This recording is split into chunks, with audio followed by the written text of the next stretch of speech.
Hello students, how are you? I hope you all are doing well.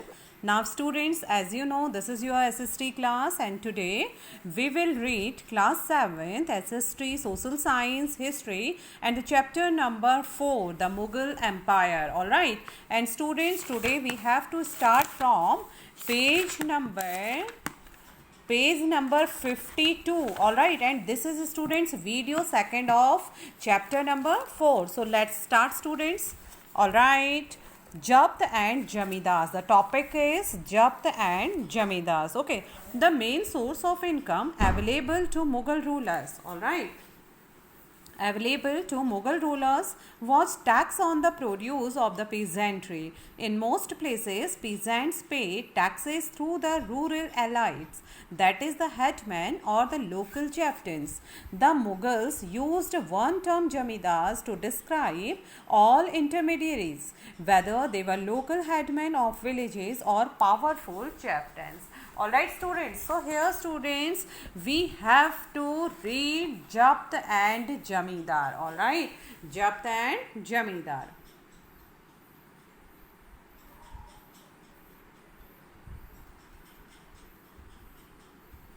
So the main source of income available to Mughal rulers was tax on the produce of the peasantry. Okay, peasantry means किसान. Okay, किसानों का कृषि, किसान जो कृषि करते हैं उसे बोलते हैं peasantry. Okay, तो the main source of income, तो मुगलों की जो आमदनी का प्रमुख साधन था, that is available to Mughal ruler was tax on the produce of peasantry. Okay, तो मुगलों की आमदनी का प्रमुख साधन किसानों की उपज से मिलने वाला कर था, राजस्व था. Okay, in most places peasants paid taxes through the rural elites. Okay, और बहुत से स्थानों में, अधिकतर स्थानों में किसान जो थे वे ग्रामीण कुलीनों यानी कि मुखिया या स्थानीय सरदारों के माध्यम से राजस्व लेते थे. मीन्स कि जो राजशाही लोग थे या जो रूरल एलाइट्स थे, मीन्स जो ग्रामीण कुलीन वर्ग था या ग्रामीण जो सरदार लोग होते थे, उनके रूप में उनके द्वारा ये राजस्व लेते थे. कौन? Mughal. Okay, that is the headman और द लोकल चैफ्टन्स. और वे कौन हो सकते थे? या तो उस गांव के मुखिया या फिर लोकल चैफ्टन, वहाँ के स्थानीय सरदार होते थे. Okay, The Mughals used one term jamidars to describe all the intermediaries, whether they were local headmen of villages or powerful chieftains. Okay, so the Mughals used one term jamidar. तो जितने भी समस्त मध्य स्थलों के लिए, चाहे वो स्थानीय ग्राम के मुखिया हो या फिर शक्तिशाली सरदार हो, मुगल एक ही शब्द जमींदार का प्रयोग करते थे. The Mughals used one term, केवल एक ही शब्द zamindar, to describe all the intermediaries whether they were the local headman of village or a powerful chieftain. Okay, तो जितने भी समस्त लोग थे, समस्त मध्य वर्ग के लोग, चाहे वो स्थानीय ग्राम के मुखिया हों या फिर शक्तिशाली सरदार हों, तो मुगल लेकिन उन सभी के लिए जमींदार शब्द का ही प्रयोग करते थे. Okay, Akbar's revenue minister Todar Mal carried out a careful survey of crop fields, prices and areas cultivated for a 10-year period, 1570 to 1580. On the basis of this data, tax was fixed on each crop in cash. Each province was divided into revenue circles with its own schedule of revenue rates for individual crops. This revenue system was known as Japt. It was prevalent in those areas where Mughal administrators could survey the land. Okay, so Akbar revenue minister, तो अकबर के जो राजस्व मंत्री थे जिनका नाम क्या था? टोडर मल था. याद रखिएगा, अकबर के राजस्व मंत्री का नाम क्या था? टोडर मल. Carried out a careful survey of crop yields. Yields means पैदावार, फसल की जो पैदावार होती है उसको यील्ड्स बोला जाता है. प्राइजेस, कीमत, एंड एरियाज कल्टिवेटेड, और वह क्षेत्र जहाँ पर कल्टीवेशन यानी कृषि की जाती थी, फॉर अ 10-year पीरियड, 10 वर्षों तक. ओके, तो अकबर के राजस्व मंत्री टोडरमल ने 10 साल, ठीक है, टोडरमल ने 10 साल, वे 10 साल कौन से थे?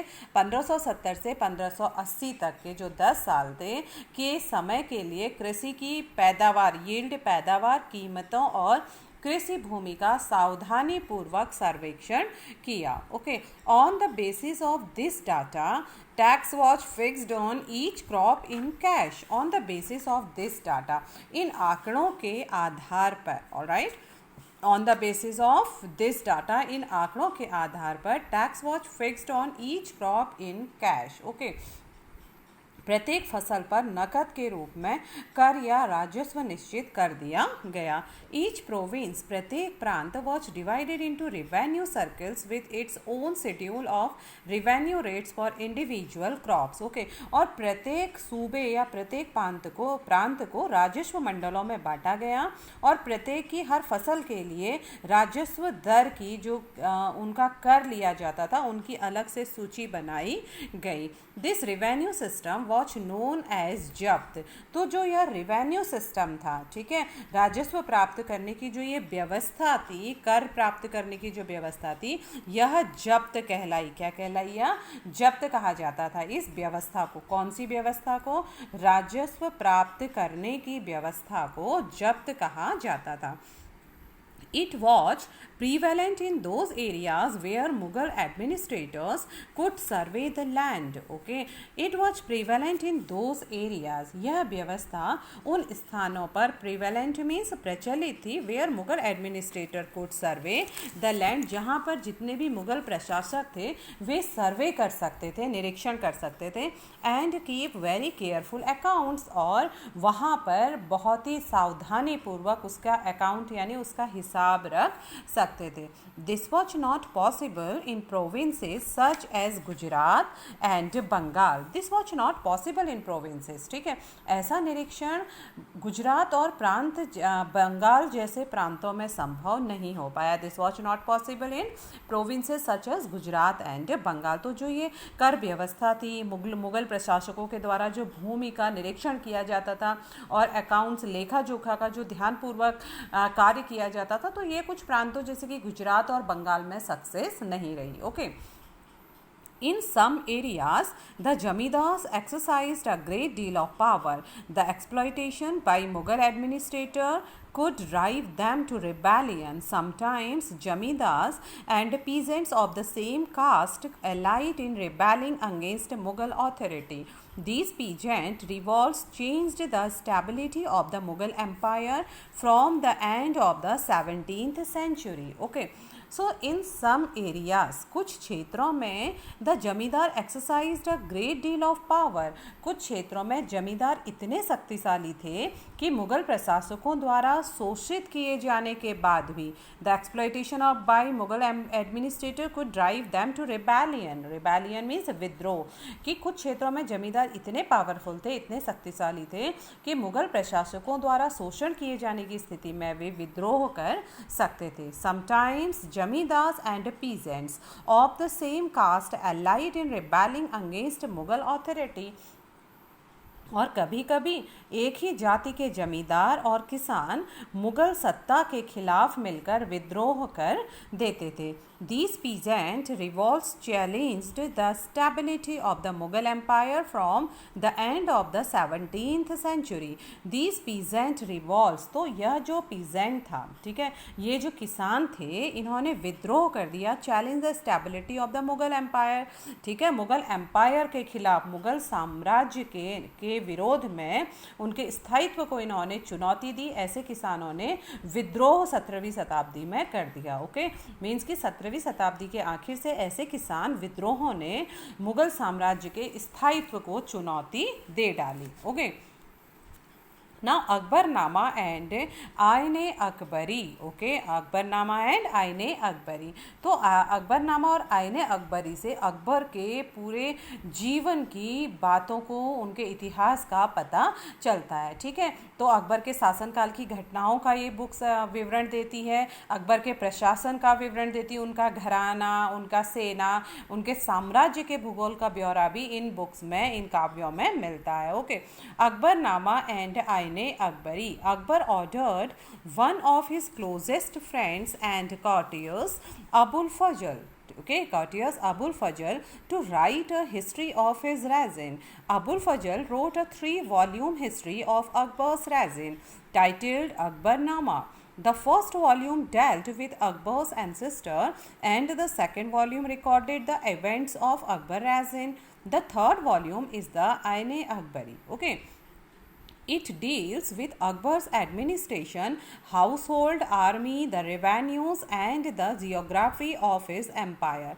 It also provides rich details about the traditions and culture of the people living in India. The most interesting aspect about the Aine Akbari is its rich statistical details about things as diverse as crop, yields, prices, wages, and revenues. Okay, so Akbar ordered one of his close friends and courtiers. ठीक है, तो अकबर ने अपने एक close friends यानी करीबी मित्र और अपने कॉटियर मीन्स दरबारी, ओके, कॉटियर मीन्स दरबारी को यह आदेश दिया, जिसका नाम क्या था, अबुल फजल था, उनको आदेश दिया, ऑर्डर किया to write a history of his reign. ठीक है, राजन मीन्स शासनकाल, की वह उनके शासनकाल के इतिहास को लिखे.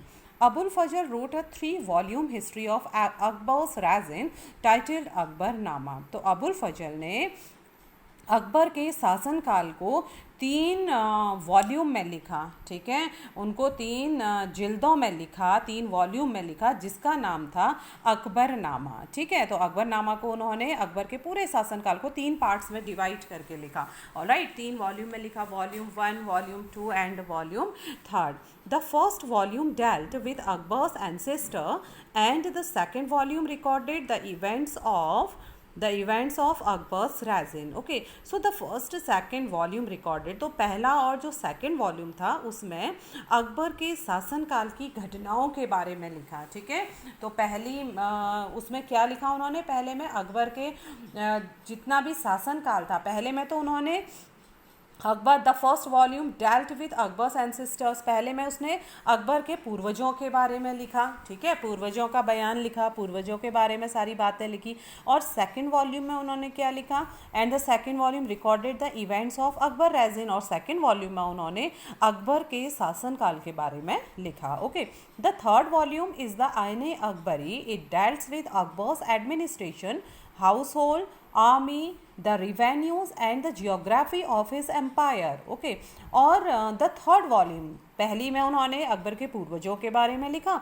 दूसरे में उन्होंने अकबर के शासनकाल के बारे में लिखा, और थर्ड वॉल्यूम जिसका नाम उन्होंने आइने अकबरी लिखा था, it deals with Akbar administration, household, army and the revenues and the geography of his empire. Okay, तो तीसरी वॉल्यूम में उन्होंने, जिसका नाम क्या था, आइने अकबरी था, उसमें उन्होंने अकबर के एडमिनिस्ट्रेशन मीन्स अकबर का जो प्रशासन था, ठीक है, उनके प्रशासन के बारे में, हाउस होल्ड उनके घराने के बारे में, आर्मी उनकी सेना के बारे में, रिवेन्यूज उनके राजस्व कर के बारे में, and the geography of his empire. Geography means उनके साम्राज्य का जो भौगोलिक परिवेश था, उसके भूगोल का ब्यौरा उन्होंने उसमें लिखा. ओके, इट ऑल्सो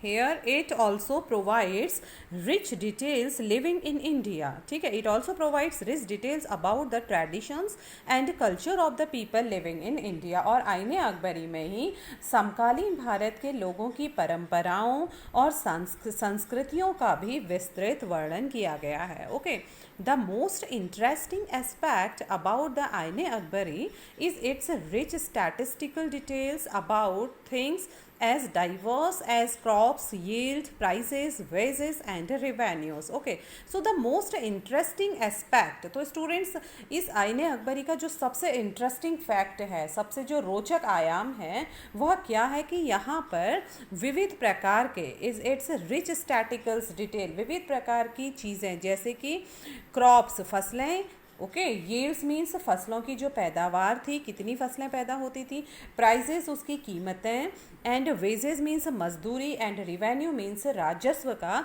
स्टैटिस्टिकल वर्णन इसमें दिया गया है, सांख्यिकी विवरण दिया गया है. तो ओके स्टूडेंट्स, तो आइने अकबरी का सबसे रोचक आयाम क्या है, सबसे इंटरेस्टिंग फैक्ट क्या है कि यहाँ पर विविध प्रकार की चीज़ों, फसलों, पैदावार, कीमतों, मजदूरी और राजस्व का सांख्यिकी विवरण है. ठीक है, तो अकबर नामा और आईने अकबरी अकबर के शासनकाल को और अकबर के घराने को, प्रशासन को बताता है। और ये किसके द्वारा लिखा गया, बहुत इंपॉर्टेंट है स्टूडेंट्स, जीके में भी ये क्वेश्चन बार बार रिपीट होता है, हिस्ट्री में ये क्वेश्चन पूछा जाता है कि अकबर के जीवनी और अकबर के शासनकाल के बारे में किसने और किस पुस्तक में लिखा था। तो स्टूडेंट्स, अकबर के दरबारी थे और उनके फ्रेंड थे जिनका नाम था अबुल फजल। उन्होंने अकबरनामा और आईने अकबरी में ये सारी बातें लिखी गई हैं।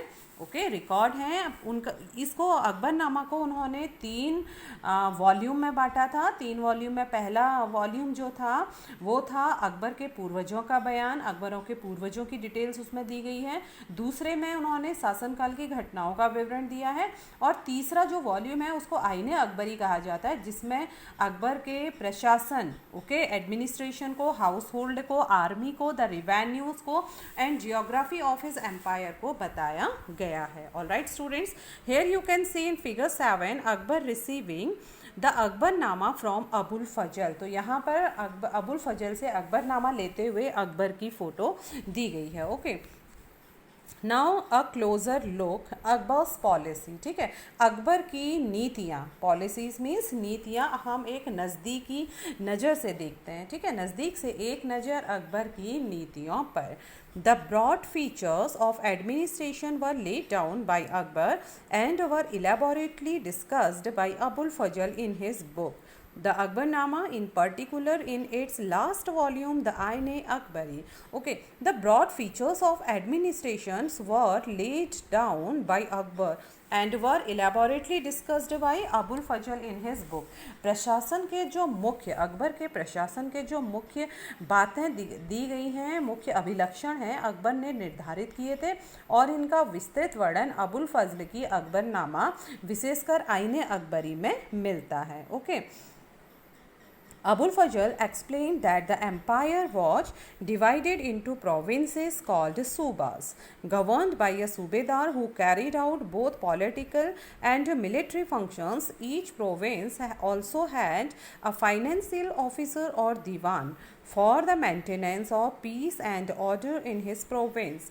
The subedar was supported by other officers. Okay, Abul Fazl explain, तो अबुल फजल ने बताया है अपनी बुक आईने अकबरी में और अकबरनामा में that the empire was divided into provinces called subas, कि जो अकबर के जो प्रांत थे, ठीक है, अकबर के जो प्रांत थे उनको सूबास कहा जाता था। अकबर ने अपने पूरे एम्पायर को, ठीक है, अकबर ने अपने पूरे साम्राज्य को कई प्रांतों में बांटा था, जिन्हें क्या कहा जाता था, सूबा कहा जाता था, जो कि गवर्न बाय अ सूबेदार, जो कि गवर्न बाय सूबेदार, जिन्हें सूबेदार के द्वारा जिनमें शासन किया जाता था। मीन्स कि अबुल फजल के अनुसार साम्राज्य कई प्रांतों में बटा हुआ था जिन्हें सूबा कहा जाता था, और सूबा पर शासन कौन करता था, सूबेदार करते थे। सूबा के प्रशासक सूबेदार कहलाते थे। ठीक है, वो carried out both political and military functions. Okay, military functions, तो वे क्या करते थे सूबेदार, राजनैतिक और सैनिक, पॉलिटिकल एंड मिलिट्री, राजनैतिक और सैनिक दोनों प्रकार के कार्यों का निर्वाह करते थे। Okay, each provinces, all right, each provinces also had a financial officer or diwan, okay, for the maintenance of peace and order in his province. The subedar was supported by other officer. All right, so each province also had a financial officer. Okay, और प्रत्येक प्रांत में, okay students, प्रत्येक प्रांत में एक financial officer होता था। फाइनेंशियल ऑफिसर हम कहेंगे वित्तीय अधिकारी, जो पैसों का, रुपयों का, मुद्राओं का हिसाब किताब रखता है। ओके, तो प्रत्येक प्रांत में एक वित्तीय अधिकारी भी होता था। ऑलराइट, कौन होता था, वित्तीय अधिकारी भी होता था, जो क्या कहलाता था, दीवान कहलाता था। For the maintenance of peace and order in his province the subedar was supported by other officer. और for the maintenance of peace and order, ठीक है, कानून और व्यवस्था, ऑर्डर मीन्स कानून एंड पीस मीन्स शांति। ठीक है, कानून और शांति को, व्यवस्था को बनाए रखने के लिए province the subedar was supported by other officers. सूबेदार की मदद अदर ऑफिसर्स, अन्य अधिकारी लोग करते थे, उनका सहयोग उनको प्राप्त होता था। जैसे कि कौन अधिकारी करते थे, such as such as military paymaster Baksis. Okay, military paymaster Bakshi, the minister in charge of religious and charitable patronage Sadr, military commanders फौजदार and the town police commander कोतवाल.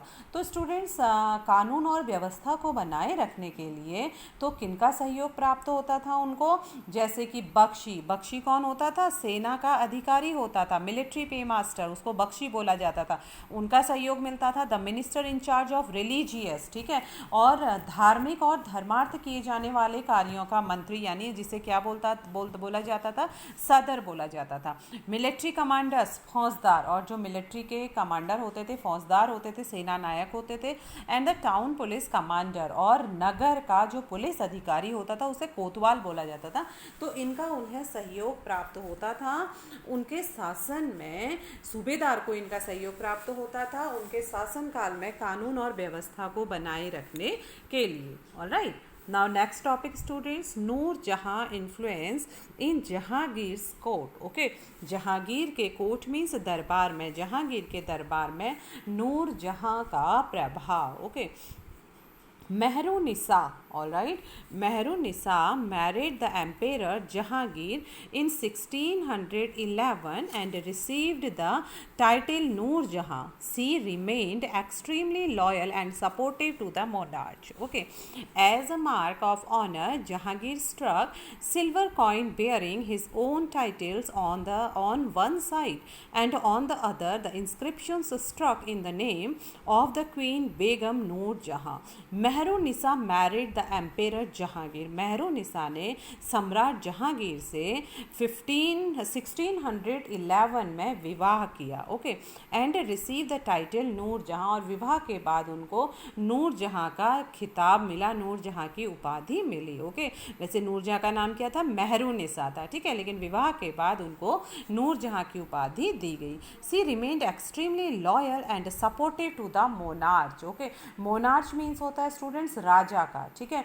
नूर जहां हमेशा जहांगीर के प्रति अत्यधिक वफादार रही और उनको बहुत ज़्यादा सहयोग करती थी. एक्सट्रीमली लॉयल थी वे, अत्यधिक वफादार थी और सपोर्टिव थी. Okay, as a mark of honour उनके सम्मान में Jahangir struck silver coins bearing his own titles on one side and the other the inscription struck in the name of the queen Begum Noor Jahan. तो नूर जहां के सम्मान में जहांगीर ने चांदी के सिक्के जारी किए जिनमें एक और उसके स्वयं के खिताब उत्कीर्ण थे और दूसरी ओर यह वाक्य रानी बेगम नूर जहां के नाम से गढ़ा हुआ था चांदी के सिक्कों में. तो ये उनको सम्मान देने के लिए उन्होंने अपने शासनकाल में इन सिक्कों को गढ़वाया था. Okay, The adjoining document is an order Farman of Noor Jahan. The square seal states command of her most sublime and elevated Majesty Noor Jahan Padshah Begum. The round seal states by the son of Shah Jahangir she became as brilliant as the moon. May Noor Jahan Padshah be the lady of the age. The adjoining documents. Okay, तो जो adjoining documents थे, जो दस्तावेज थे, जो फरमान थे, जो सभी बाईं ओर दिए गए, यहाँ पर आप देख सकते हैं, यहाँ पे एडजॉइन किया गया है. जो ये दस्तावेज थे in an order of farman of Noor Jahan, ये नूर जहां का फरमान था, ठीक है. तो यहाँ पर दिया गया दस्तावेज नूर जहां द्वारा जारी किया गया आदेश या फरमान है. उसे आदेश को क्या बोला जाता है, फरमान बोला जाता है. The square seal states command of her most sublime and elevated majesty Noor Jahan Padshah बेगम, ठीक है. तो ये जो मोहर यहाँ पर आप देख सकते हैं, ये चौकोर मोहर बताती है, ठीक है. ये मोहर बताती है कि उदात और महान महारानी नूर जहां पातशाह बेगम का आदेश उसमें लिखा हुआ है. द राउंड सील, और जो ये राउंड सील है, ठीक है, ये राउंड सील बताती है by the sun of Shah Jahangir she became as brilliant as the moon, may Noor Jahan Padshah be the lady of the age. और इसमें लिखा गया है कि शाह जहांगीर के प्रताप से महारानी चंद्रमा जैसी वैभवशाली बन गई है और हम कामना करते हैं कि नूर जहां पातशाह इस युग की सर्वोत्तम महिला बने, ठीक है. तो ये इस नूर जहां के फरमान में लिखा गया है, ठीक है. यहाँ पर दो सील दिखाई गई हैं स्टूडेंट. स्टूडेंट्स ये स्क्वायर सील है और ये राउंड सील है। तो स्क्वायर सील में क्या लिखा गया है, इसमें लिखाया गया है कि उदात्त और महान, ठीक है, उदात्त और महान महिला, महान महारानी महिला नूरजहां पातशाह बेगम का आदेश। और राउंड सील में लिखा गया है शाह जहांगीर के प्रताप से महारानी चंद्रमा जैसी वैभवशाली बन गई है। और हम कामना करते हैं कि नूरजहां पातशाह इस युग की बहुत ही सर्वोत्तम महिला बने। Okay, Akbar's nobles commanded, okay, Akbar nobles commanded large armies and had access to large amounts of revenue.